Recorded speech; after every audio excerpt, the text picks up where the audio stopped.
Hey everyone, welcome back to the channel. Today I'm going to talk about a laptop that a lot of students, beginners, and everyday users are curious about. The Acer Aspire 3. If you're someone who needs a reliable laptop for online classes, coding, office work, content consumption, or even light editing, this one often comes up as a popular choice. But the real question is it actually worth it? In this video, I'll walk you through all the important features of the Acer Aspire 3, its performance, design, display, battery life, and most importantly, who should buy it, and why. I'll also share my honest opinion on where it performs well and where it doesn't, so you can make the right decision before buying. So, if you're planning to purchase a budget-friendly laptop, or just want a complete overview of the Acer Aspire 3, make sure you watch this video till the end. Let's get started! The Acer Aspire 3 is a budget-friendly laptop which starts at just $300.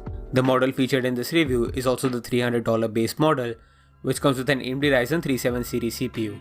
At this price, this seems like another great deal from Acer, but let's see how well this stacks up against the competition as well as Acer's own lineup of laptops at this price. In this review, we'll be looking at the build quality and design, port selection and input, keyboard and trackpad, sound, display, performance, thermals, and end with the battery life of the laptop. Let's start with the Acer Aspire 3's build quality and design. The laptop comes in a plain silver color, offering a clean appearance, but making fingerprints more noticeable due to its all-plastic build.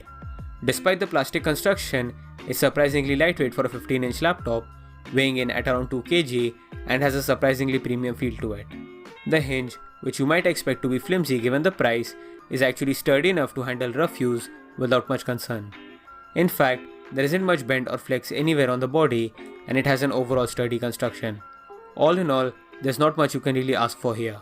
In terms of port selection and input, it includes a USB Type-C 3.2 Gen 2 port, two USB Type-A 3.2 Gen 1 ports, an HDMI 2.1 port, and a headphone microphone combo jack, along with power in, all situated on the sides of the laptop. Moving to the keyboard and trackpad, the keyboard is a regular non-backlit one, but it still has good tactile feedback and good response. The keyboard does feel quite spacious, with the keys having ample amount of space in between. The trackpad though, while not particularly large, has accurate tracking and a smooth surface as well. The speakers are actually pretty decent. You get two bottom-facing speakers here that are quite loud and are well tuned for casual listening and human voices. They do sound a bit tinny though for music and anything with a lot of bass in it. Regarding the display, it features a 15.6-inch Full HD IPS panel.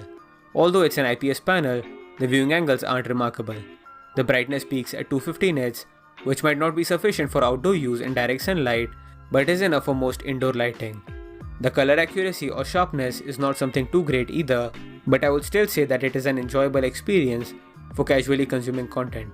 I would not recommend editing on this if color accuracy is a concern, but the display quality still remains fairly good for the laptop's price.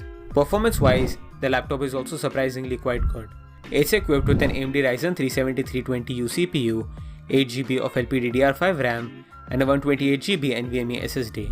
For regular day-to-day use, this laptop is fine, especially if you are a student and don't have much demanding work to do on your laptop.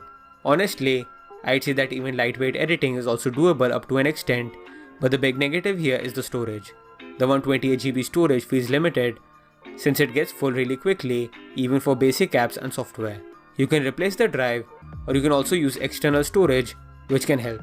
Thermals are something you shouldn't really worry about when it comes to a budget laptop like this with lightweight specs, and most of the times you won't notice any overheating or performance slowdown from the heat. The battery life of the laptop is excellent. You get pretty much all day battery life here with an average of around 8 hours of use with regular usage. So in conclusion, the Acer Aspire 3 is a solid budget laptop, ideal for those seeking a larger screen for basic tasks like browsing, consuming content, or light editing. Overall, for the price of $300, this laptop offers really good value, and I would definitely recommend it at this price. So that was my complete overview of the Acer Aspire 3, its features, performance, and who it's best suited for. If you found this video helpful and you're planning to buy this laptop, I've added the purchase link in the description and also pinned it in the top comment for your convenience. Using that link really helps support the channel at no extra cost to you, and it lets me bring more honest reviews and useful tech content like this. If you still have any questions about the Acer Aspire 3, feel free to drop them in the comments. I'll try my best to reply. Thanks for watching, and I'll see you in the next one. I want the same content as VDO PLZ make for me.